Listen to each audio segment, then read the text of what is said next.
Alejandre, another one of those transfers who can celebrate being a senior tonight. The likes of he and Keteman, grad transfers in their 5th year, doing their 2nd senior day. You see these days in college athletics, some kids getting as many as 3 with the COVID years, red shirts, grad transfers, all those things.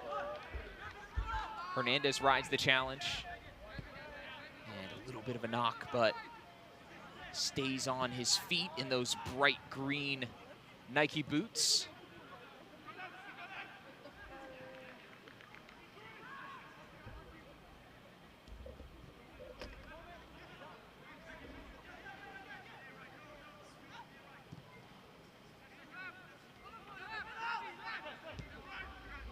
A deep set 4-4-2. Banks of white Buccaneers sitting in front of the Spartan attack. But Dovlow dashing in behind. A touch past the defender, cut back for Okawa, and it's in! Spartans open the scoring inside 10 minutes with the Japanese superstar, Yoshi Okawa, on a play created by Enzo Dovlow. Kuadio beaten for just the 3rd time in the past 6 matches. ETSU coming in on a 5-game unbeaten streak. Kuadio, one of the best goalkeepers in the country. Light work for the Spartans super scorer.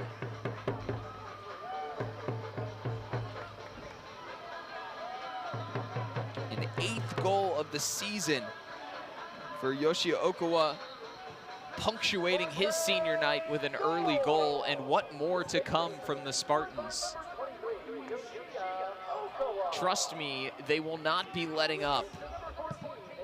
They will have no interest in sitting on a lead against a team that walloped them 6-0 last season, having to play down a man for the majority of that game after an early red card to Jarrett Payne. And ETSU piled it on in what was a sliding doors moment, truly, for both programs. Early in October last year, it spurred the Bucks on to that regular season title before they bowed out early in the conference tournament to Mercer on penalty kicks. And for UNCG, a year to forget that they have absolutely turned around in 2024. So much credit to Chris Rich and what he did with this squad, a massive overhaul, and then relying on those key returning pieces. Okawa with immense development. Enzo Dovlow flourishing in his forward role. Tatouvan putting up great numbers yet again. And the solidity of players like Hagan and Birch have made it possible for the new guys who have come in, all the freshmen and the transfers like Longo and Alejandre.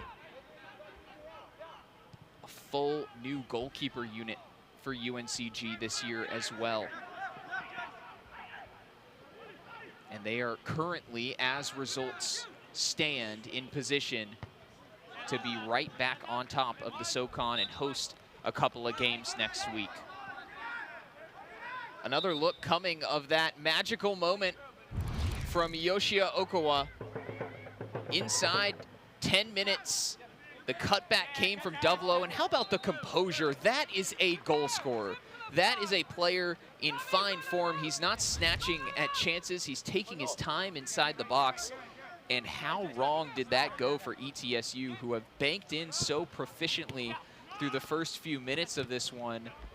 The plan to stay solid, and there were multiple UNCG players wide open once Dovlow got behind the back line. Certainly not the start that the Bucks wanted, but it will be perhaps great for the neutral. For those of you tuned in, maybe Hernandez can add here. Imagine there could be some Mercer and Furman faithful, even the Wofford Terrier fans who have put 3 points on the board this afternoon and get to watch with their feet up this evening. hoping for some chaos.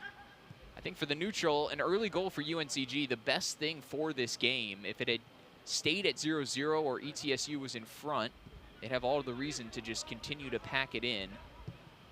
But how soon could they open up here? Or will they try to keep it at 1-0 as long as possible and look to strike late and play for the tie, which would be enough for a regular season championship? These are some of the questions going through the head of Alan Vital on the sideline, but Spartans trying to make that irrelevant as Dovlow to the end line yet again, spelling danger for ETSU. He's already got 1 assist to Okawa. Here comes Hernandez, trying to combine with Tatuva in the pocket. Longo inverting into midfield with a brilliant touch to keep the ball in rotation.